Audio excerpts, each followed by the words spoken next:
සුබ දවසක් සියලු දෙනාටම. අද මම පෙන්වන්න හදන්නේ අපිට ඇත්තටම අඹ වගාවේ අපි බොහෝ දෙනා මේ වන විට සැලකිලිමත් නොවන කරුණු කාරණා කිහිපයක් සම්බන්ධව. ඉතින් අපි අඹ ගහක් වවලා ගෙඩියනකන් අවුරුදු 3.5 විතර නඩත්තු කරනවා. ඉතින් නඩත්තු කළා අපි මල් අරගෙන මල් ටිකටත් හොඳින් සාත්තු කරලා අපි මේ වගේ ඔබට පේන ඇති කුඩා ගැට හට ගන්නවා. ඉතින් අපිට ඊළඟ අදියර තමයි මෙන්න මේ හට ගන්න කුඩා ගැට ටික පරිස්සම් කරන එක. ඉතින් ගොඩාක් අය මේක ඇත්තටම කිසිම සාත්තුවක් නොකර ඉබේ ගෙඩි හට ගන්නකන් ඉන්න. ඉතින් එහෙම වුණොත් වෙන්නේ අපි මෙන්න මේ මල් හටගෙන ඇතිවන කුඩා ගෙඩි විශාල ප්‍රමාණයක් බිමට පතිත වෙන එක වෙනවා. ඉතින් එතකොට මේ කාලෙදී අපි තාම සැලකිලිමත් වෙන්න ඕන අඹ වගාවේ.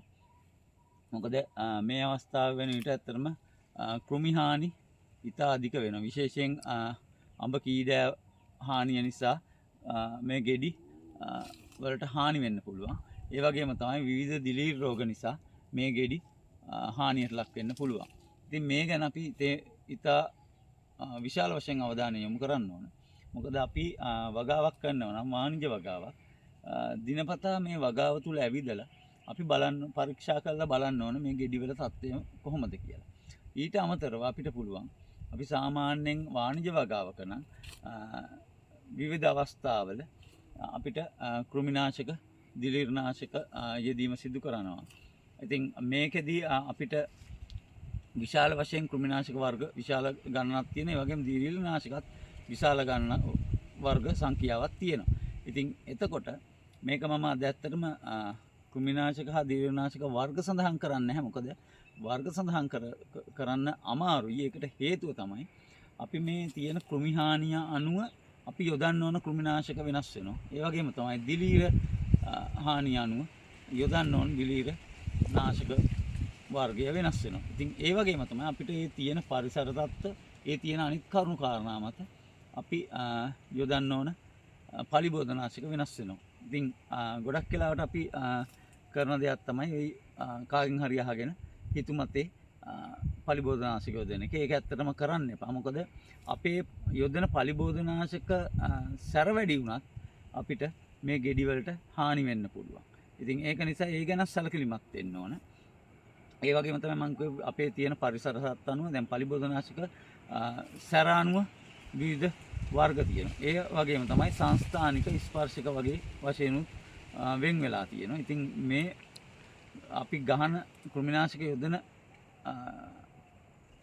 කාලය ඒ තත්ත්ව අනුව අපි මෙන්න මේ ගැන සැලකිලිමත් වෙනවා. මොකද අපි පලිබෝධනාශකයක් යොදනවා නම් සැර අඩු එකේ ඉඳලා යොදන්න ඕනේ. ඉතින් ඉතා දැඩි හානියක් තියෙනවා අපිට සැර කෘමිනාශකයක් යොදන්න පුළුවන්. ඒ වගේම තමයි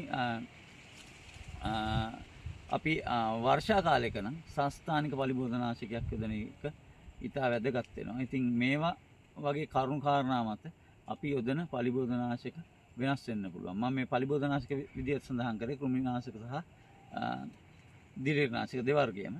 ඉතින් එතකොට අපිට තියෙන හානි අනුවත් මේක වෙනස් වෙන්න පුළුවන්. ඉතින් ඔබට මම හිතන්නේ හොඳම දේ තමයි මේ සම්බන්ධව දැනුම ඇති කෙනෙක්ගෙන් උපදෙස් ලබා ගන්න එක. විශේෂයෙන් කෘෂිකර්ම දෙපාර්තමේන්තුවේ වගේ ආයතන තියෙන, ඒ වගේම පෞද්ගලික ආයතන තියෙන. ඉතින් ඒ ආයතනකින් හෝ සුදුසුකම්ලත් පුද්ගලයෙක්ගෙන් අහලා මේ සඳහා ප්‍රතිකාර ලබා ගන්න පුළුවන්.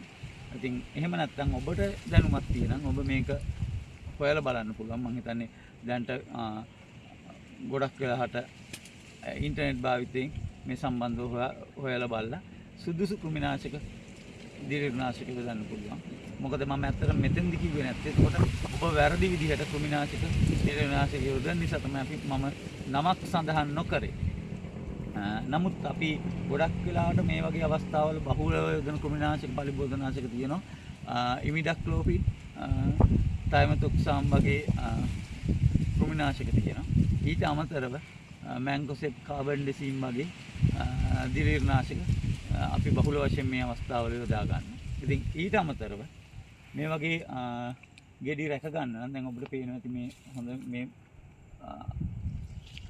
මල් කිනිතිවල තරමක් හොඳින් ගෙඩි හටගෙන තියෙනවා. ඉතින් මේ ගෙඩි වලින් හොඳ ගුණාත්මයෙන් යුතු අස්වැන්නක් ලබා ගන්න නම් අපි අංශු මාත්‍ර මූලද්‍රව්‍ය ලබා දීම සිදු කරන්න ඕන. විශේෂයෙන් සිංක්, බෝරෝන්, කැල්සියම්, මැග්නීසියම් වගේ අංශු මාත්‍ර මූලද්‍රව්‍ය ඊටාම වැදගත් වෙනවා මේ අඹ ගෙඩියේ ගුණාත්මය සඳහා.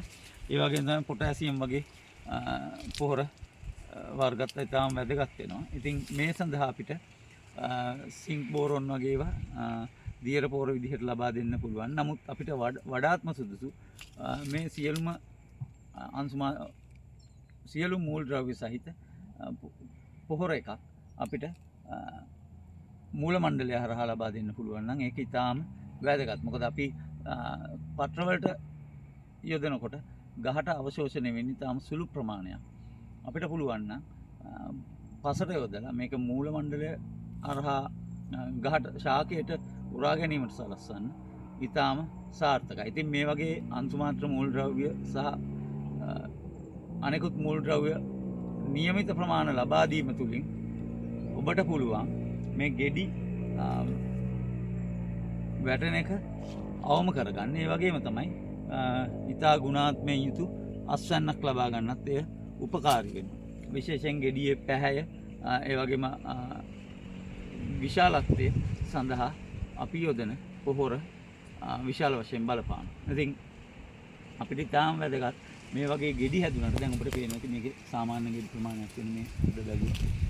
බහි ඉහළ ප්‍රමාණය බැලුවහම ඉතින් මේ ගෙඩි ටික රැකගෙන අපි ඊටා හොඳ ගුණාත්මයෙන් යුතු අස්වැන්නක් ලබා ගැනීම තමයි සිදු කරන්න ඕනේ. නැත්නම් අපි අවුරුදු ගණනක් අපි සිදු කරන ලද මහන්සිය ප්‍රතිඵලයක් නැති වෙන්න පුළුවන්.